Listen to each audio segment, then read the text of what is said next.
All right, guys, welcome to another episode of the Powerful Man Show. I'm your host, Tim Matthews. I don't say it half as well as Mr. Doug Hall, but anyway. And here with me is Mr. Franco Fire, one of our advisors at the Powerful Man. If you've been listening to the show for any amount of time, then you'll have heard from Franco before. If you want to go back and listen to any of his episodes, there's one on the text game. And what was the other one, Franco?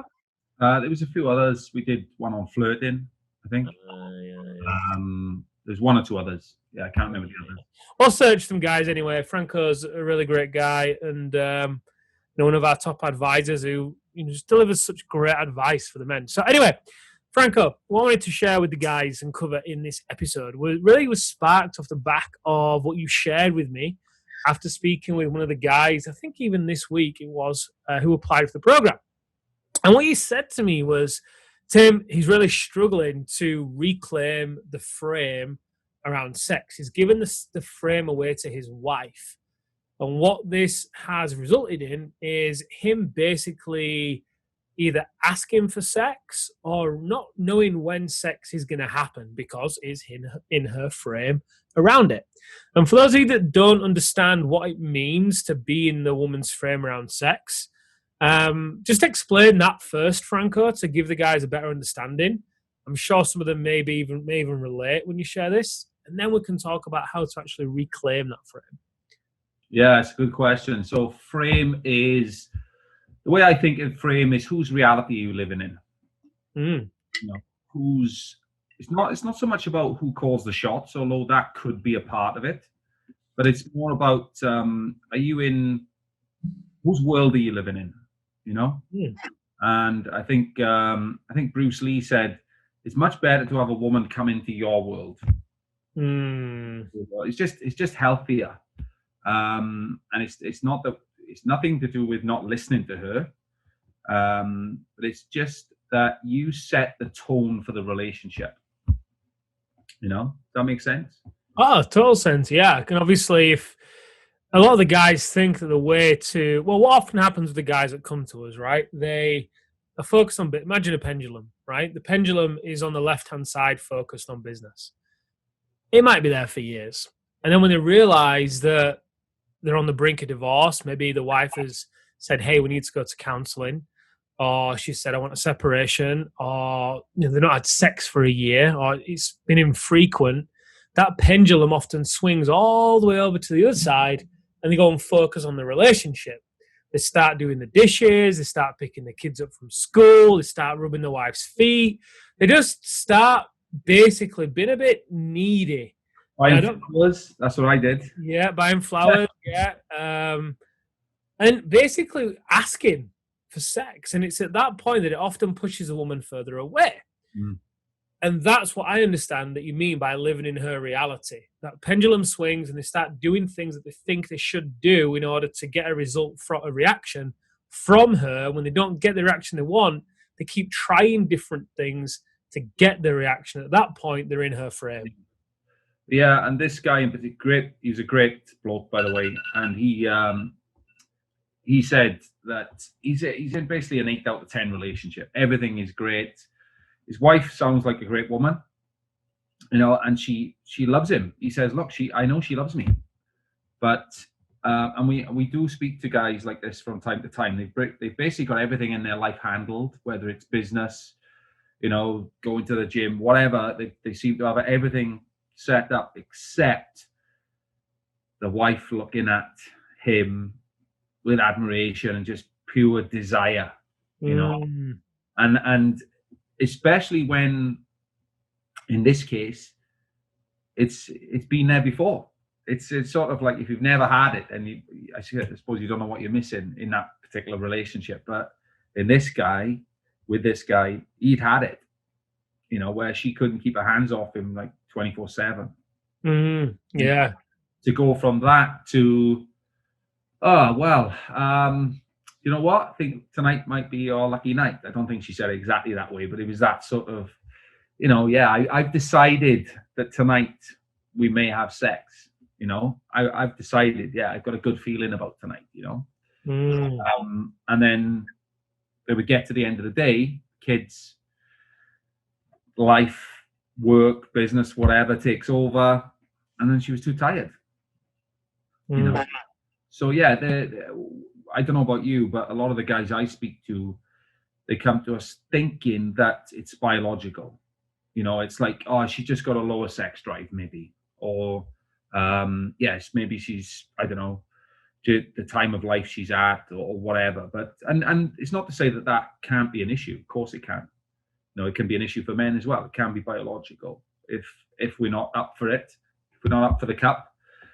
But in many cases, then we see and hear about the counter examples to when she is having genuine desire. And so it's more about what are the triggers for that genuine desire.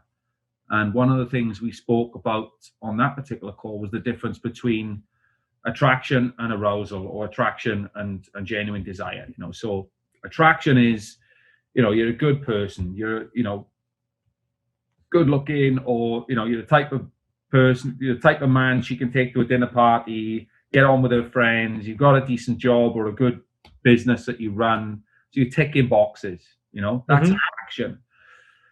But arousal, desire, it's not logical. It's, you know, this is why some women end up like hanging around prisons, you know, for the alpha males who are locked up. It's like it doesn't make sense. They can't rationalize it, but they know that they just want that man. They got to have him, you know. That makes sense? Makes complete sense, yeah. And this guy in particular, other guys as well, this is what he shared. He's like, you know, it's kind of like he was on a promise in the morning, and then the day went by, and it's like, where's that gone? He spent all day thinking about it. She spent all day thinking about the kids or the housework or whatever. And then, like you said, she's too tired. So, yeah, I think, you know, being able to nurture that arousal in the woman, because, you know, again, it's very easy to fall into, you know, a lot of guys talk to us, right? And so they feel like a paycheck. It's easy to fall into that identity or role, if you will, because they go out, they work hard, they bring home the money, and, you know, there's no moments of real intimacy. And it's, you know, it's fast. I say it's fascinating. It's pretty obvious, really. But so you don't realize it at the same time. Something that one of the intimacy coach shared with me, Amelia and I, she said, look, guys, and this was at the start working together, she's like, look, if you don't make time to relate to one another, and you're not in a relationship, you're in a friendship, right? And that relate piece is the arousal piece. It's the intimacy piece.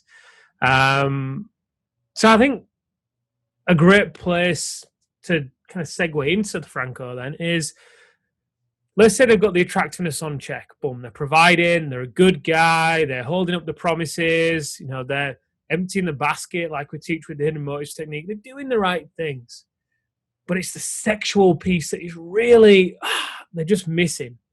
What advice would you give to, let's say, the listeners, let's say they're resonating with this, to be able to get that arousal piece on lockdown? No pun intended, given the current climate. Yeah. Well, you know, the good news is you don't have to sort of be such a bad guy, bad boy, that you end up in prison. That clearly works for a lot of women, or some women.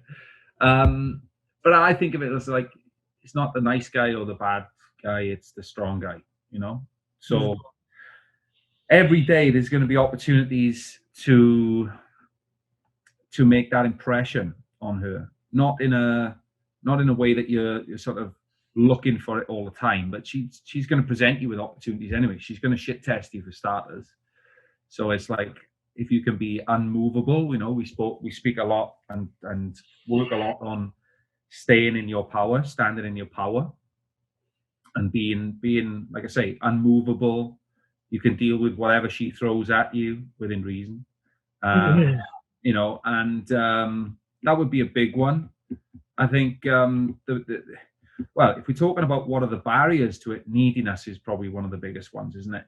If she feels you want it more than her, then it's sort of like an attraction switch off, or a desire switch off for her, isn't it? Yeah. So what would you say for the guy then that might want it more than her? Because let's say that the woman's sex drive has gone down a bit, the guys have stayed the same or even intensified, and, you know, Not saying it won't be on her mind, because it might be, probably is. But obviously he wants to be able to bring the frame back under his control, whilst also still making sex be something that's way more likely and way more predictable, but without him being needy, right? Yeah. And without him wanting it more than her, let's say. How would he do that? I think there's any number of ways you can do it. It's about doing it for yourself, isn't it? And it's, we talk about seducing yourself first. So it's every day being committed to meeting your own needs first. So, if you initiate sex and she knocks you back, then you just get your needs met in another way. So you head off to the gym. You grab your gym bag and you go off to the gym. So you look after your health. You meet your needs for, to be active. It's not the same as what you get in sex, but you're doing something to fill your cup. That makes sense. And it's sending you a good message that if I don't get my needs met in this way, I'm going to get them met in another healthy way, and that's not to say you should storm off, slam the door or whatever. It's just, make her a cup of tea before you go and, give her a kiss, and then off you go to the gym. So that's one way, meeting your own needs. And yeah, just like I say, being unmoved by it, by being playful by it, so the big one. The big one with the playful one is like, you're always making out as if it's her chasing you rather than the other way around. You're the prize. You're the prize because you are. And if you start to feel like that, you're actually giving. It would be a gift to her to have sex, as much as you. Then, then she will pick up on that. Women are much more intuitive about these things, I find, than men. And that's the thing with the bad boy, right? When they say they want the bad boy, it's the cockiness, it's the charisma, it's the playfulness that they sometimes have. It's like this nonchalant, I don't need you, I can do whatever the fuck I want kind of thing. Without, you don't have to be a dick about it. But I know for Amelia and I, when I'm playful with her, and what would be a specific example? Let's say I'm going to make an approach to her. I'm going to give her a kiss, or I'm going to touch her, or I give her a hug, or whatever. Obviously, I read the situation, right? Sometimes it's completely inappropriate. She's just not in that space whatsoever. At which point, regardless how playful you want to be, it's not going to land because she's completely closed off. So, read the situation to a degree as well, guys. You'll be able to tell. But, for the most part, I'd say most of the time, she's always open to me being playful most of the time. There's those rare situations, like I say, where she isn't. But let's say I'm going to go in and give her a kiss or a hug and she wants to move away or say I'm busy or whatever it is. I can't really script out what I would do because it's such a present in the moment, present time thing. But I'll make some kind of joke of it, or I will brush it off in some kind of way, or basically turn that quote unquote rejection into a humorous experience that might be something like, let's say she's pulling away. I might say, good job you're pulling away. You won't be able to handle what I've got for you right now. Or whatever, right? Just something. Think of it when you first got together with her.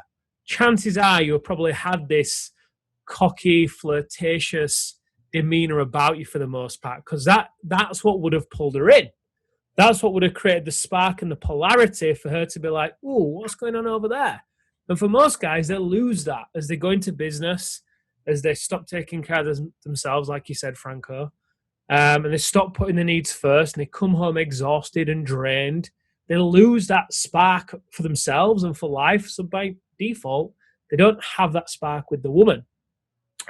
Is this what you're meaning? Yeah, and it's interesting you talk about when you're first together, because when you first get into a relationship, you have that certainty, don't you, that it's going to happen. Yeah. You can play hard to get all she likes, but it's going to happen.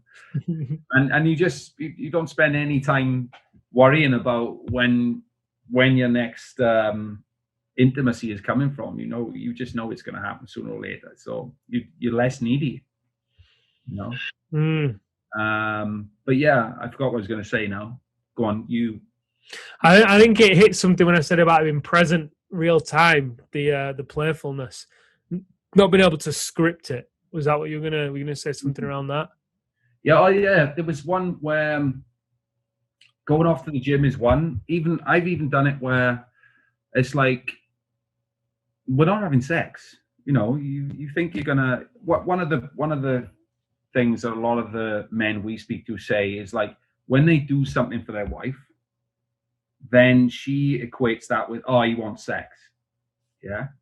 So it's like he's only doing this to get sex, or he thinks if he does this, so it doesn't feel spontaneous to her. It doesn't feel like, the way I would sum it up is, useful presupposition is that women just want to feel like it just happened, you know? Mm.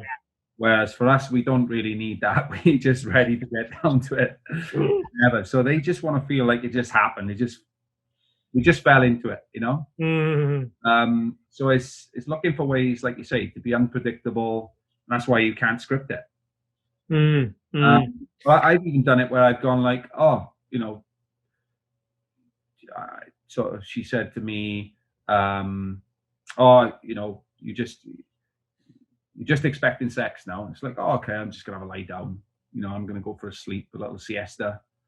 And all of a sudden, then she's climbing into bed for a siesta with me, and then, hey presto. Yeah, I love that. You raise a great point, because there's a lot of power in that as well, right? Getting the elephant in the room, like saying it. So let's say you're doing something for your wife, and she's not trusting it, not trusting where it's coming from because she thinks you've got an ulterior motive, which you might have, right? But you've got to get rid of that ulterior motive because that's neediness, and you've got to do it because you just want to do it, for one.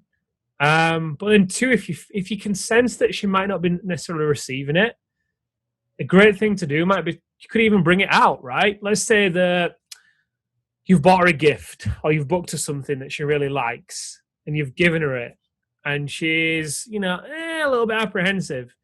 You could even say, hey, look, just come giving you this doesn't mean I want to get laid. Doesn't mean I expect you to have sex with me, right? It's okay. You can accept the gift.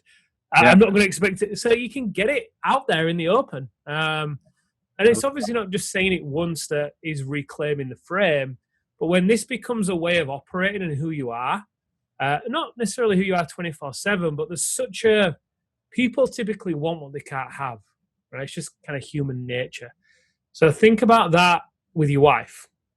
If you start working out, it's all live as a king system part of this, but if you start working out and you start filling your cup and putting your needs first, you become, you shift how you feel about yourself. You shift how you shift your confidence. You walk differently. Then you start to add in the hidden motives technique, because that'll pull her in a little bit, so she'll then feel seen and heard. And you sprinkle in a little bit of this Franco fire magic, where you are just taking it away and really not even needing it. But you've got to say it. Definitely wanting it. Obviously you could be playful with it, and it's like, you can even turn the tables on her being playful. It's like, just because I bought you this, that doesn't mean we're having sex tonight, But also I would say women definitely get turned on by being wanted by a strong, powerful man. So they get a little bit sort of, let's say disgusted. What's the word? If a man isn't being strong and you show that you want this, she's like, whatever, But a man she looks up to wanting her is very arousing. They do feed off our arousal in that way. So it's perfectly good and important to show desire for her, say, but just never neediness. Yeah, show desire within your frames. Going back to one of your points earlier, you lose the frame when you're in her reality. So this is where you guys, if I were you guys, I'd be either pausing this or coming back to this and do some journaling around this. So if you were to, what reality would you want to create, right? You're walking home into the home tonight. How do you want the relationship to be? How do you want to control the dynamic and the ebb and flow of the energy, whereby you're showing desire, like Franco's saying, without being needy. So you're not asking for sex or letting your mood go up and down when she says no. Another great line that the intimacy coach was saying to her, she's like, Tim, what if you could celebrate Amelia's no? I'm like, what do you mean? It's like, what if when Amelia says no, you get curious and you get playful and you start to celebrate, almost like saying, you saying no? Okay, I like that. Good for you. Good for you. You know what? I don't want it either. I'm glad you said no, because I'm not up for it. So, I'm just going to roll over and go to sleep or whatever. But point being is celebrate the fact rather than taking it as a rejection. Celebrate it. So, I mean, on that note, Franco, let's say that these guys are going to do that. Let's say they're going to journal at the end of this episode. What are some specifics that you'd recommend that these guys could journal on? Maybe some questions, or maybe, let's say, 3 action steps that they can take with this journaling. I think of it around, the way I would sum it up is that, the frame is, you want to, how can I set the scene, the environment, so that desire is natural, So it's like, think of it, you and I spoke about this a few weeks back, different women have different archetypes of men that they admire, desire. It could be Anthony Joshua, heavyweight champion or whatever. It could be someone else. But for you as a man, you've got the archetype that suits you. So who are you when you're at your best, the most powerful man you are? Is it, do you make a laugh? Is that your archetype? Or you like the strong, silent type? Is it, so it's understanding and thinking about what you were like in the beginning as well. And when I say making a laugh, by the way, I don't mean like being the person she goes to for jokes or whatever. It's like create that sexual tension, So what is that archetype for you? That would be a good place to start. And then, so what am I like at my best? And how can I be at my best more often?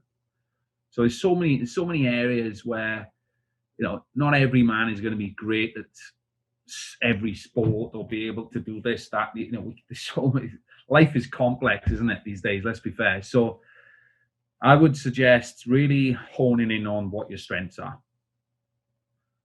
And just getting really good at what you're already good at. And then say, how can I get more in touch with that more often? Because then you're going to be in your power more often. I love that.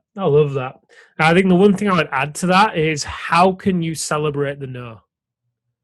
I think if you do what Franco said there and you get clear on, okay, well, what was I like at my best in the beginning? What am I like at my best? How can I have more of that? By default, that's going to create desire and mystery in the relationship, because you're going to be doing certain things. Maybe it's working out. Maybe it's finishing work earlier. Maybe it's taking the kids out. Maybe, whatever. There's going to be certain things you're going to do. They're also going to spark memories in her. I remember he did that when we first got together. He's not done that for a while. Interesting. It's going to wake her up to something.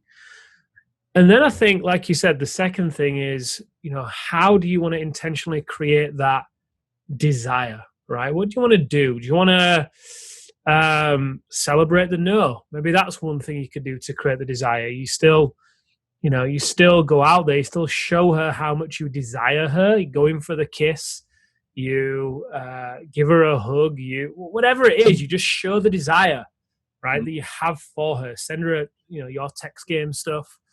Well, we were talking about frame, right? I mean, one of the best ways I know how to create frame is just tell her what you want, tell her what you like. Don't tell her what to do. That's her choice.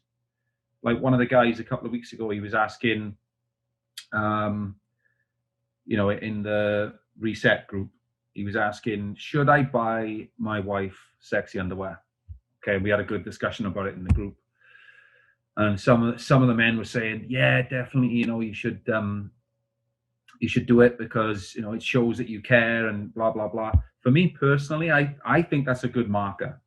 If you think of it as like, whatever, let's say it is Anthony Joshua or whoever, if she gets the chance to date her archetypal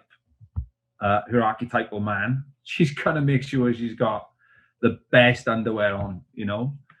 So I see it as a good marker. It's like, not that she has to wear it every single day. Obviously, she's going to be wearing her dodgy underwear sometimes, just like we do as men, I guess. But yeah, I would say, but make it clear what you like, you know, and then